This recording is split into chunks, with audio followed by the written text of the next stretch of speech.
COVID-19 vaccines, students in tertiary institutions are now expected to be at loggerheads at the start of the academic year. This next year, many institutions are demanding proof of vaccination before students can return to physical, in-person teaching. Professor Ramneek Ahlulwalia is the CEO of Higher Health. Professor Ahlulwalia, good evening to you and thank you for your time. There's at least one student movement, I think there may be others, which opposes the policy of mandatory vaccinations. What are you expecting to happen at the start of the academic year in 2022? Good evening, Stephen, and thank you very much for having me. Stephen, definitely, our post-school education, which is higher education system, is quite big in its size and its levels. So we got universities, we got technical and vocational colleges, we got community education colleges. And what Higher Health has advised, and we absolutely watching the space with certain senates and councils and universities are taking the decisions of what we call it as regulatory vaccination program. And on the other side, we're also hearing the student command councils or student representative councils leadership also somewhere opposing the whole mechanism of or the timing of the mandatory vaccination program. The reality is we have put some structure together for every institution before they move into something called regulatory vaccination program. There are a number of factors we need to look into before we take a decision called mandatory vaccination. And that is exactly where most of the universities find themselves. And gradually you will see the technical vocational colleges and the community colleges. Stephen, the reality is that these institutions were built as contact learning. For the last 1.5 years, 2 years, we've done something called 70% teaching via remote learning, which is online learning, and about 30% contact learning. There's a huge outcry from parents who are paying the fees, student bodies, everyone around about the actual graduate competencies and skills building through the actual way of contact learning. So means the question on business continuity by these universities is high on their radar at this moment. And the business continuity is directly proportional to the vaccination numbers because clearly the infection rates, which you have already mentioned from the hospitalizations are increasing with the new Omicron, is predominantly overoccupied by the non-vaccinated people. And clearly the science has shown that should you be vaccinated, your chances of overpowering the viral load when the new variant or COVID enters into your body, your chances of viral load overcome by your immunity so faster and quicker that doesn't lead you to any severe infection, which means you transmit the virus less. So when the science is clear towards vaccination being one of the key driver or variable towards the reality of less infection, less transmissibility, less deaths, less hospitalization or severity, clearly defines the reality of a word called now regulation should be hit a deadlock towards hesitancy of people and not reaching our targets the way we want to. So institutions, yeah. I'm sorry, Professor. I mean, what this all boils down to, really, is the question of what happens with people who refuse to vaccinate. Now, some people will refuse to vaccinate for medical reasons, but I don't think that really matters.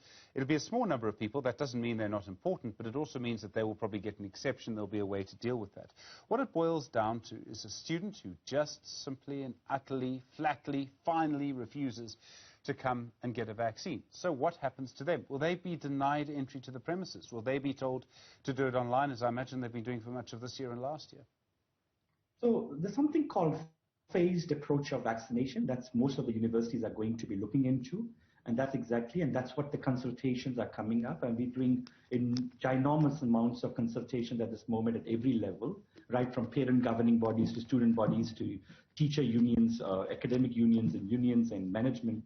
And what we're thinking about is looking at if you are going to be in a residence and you're going to be sharing spaces together, congregation of living, our accommodation spaces are with 2 people at times in one room, if not single room facility, and we need to accommodate people. Vaccination will be a point of getting access into residence program, into the institutions of higher learning. Faculties like health sciences, where the exposure rate is quite high from the student taking the virus to a very vulnerable patient, is going to go into considerations of early mandatory vaccination in those structures of high vulnerable populations. including will go towards people. So it will be also in the phases that it can be in the way the institutions are structuring is the classrooms will be of vaccinated people, where there will be a hybrid mechanism for people who are not vaccinated to still continue somewhere online platforms till they are making the decisions towards vaccination. So there are a lot of modeling that work is being done to accommodate the non-vaccinated people and putting a less exposure of non-vaccinated people versus the vaccinated people in the same classroom, or to the vulnerable academics who are far higher age group. And there might be also student community with comorbidities. We need to be very sensitive and careful, especially in the line with the new variants showing affinity to the youth. So I think we have to keep all this 360 dimensions before every step of word regulation starts coming in picture. Sure. Professor, let me make this prediction, okay? This is just my prediction, Stephen Critters' prediction, no one else's.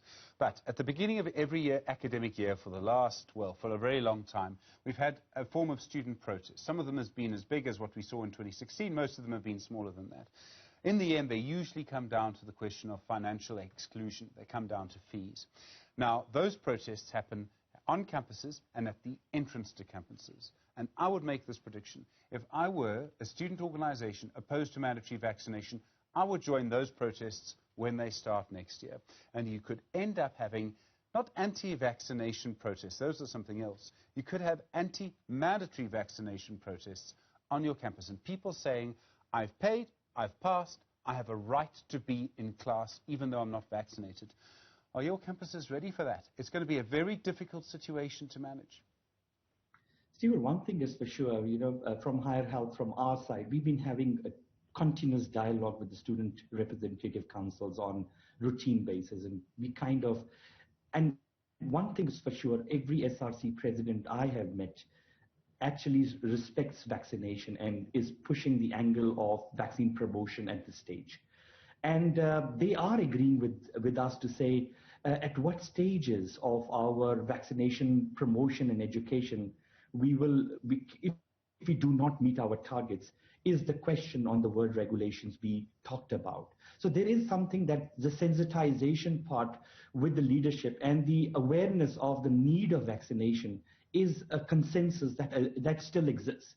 What doesn't exist for now is exactly your point on when to put, if we have to put the mandatory word or the regulatory word.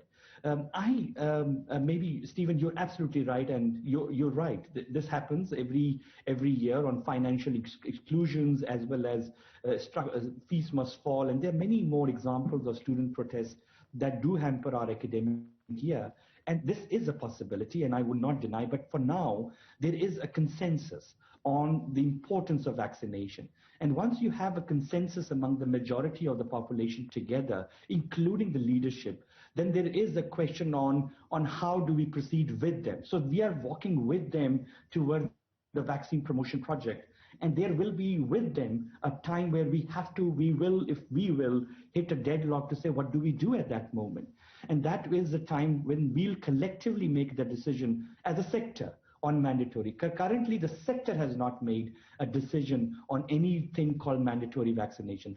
Yes, the sector has talked into openness on consultations towards, should we not achieve our targets, this is a route. And certain institutions, which are absolutely autonomous, have reached that level and have dried up their systems to say, well, we are now going to go in that route for our business continuity. But as a sector, not yet. Professor Ramneek Ahlulwalia, it's a difficult decision, difficult series of questions to match. Thanks very much indeed. Professor Ahlulwalia is the CEO of Higher Health.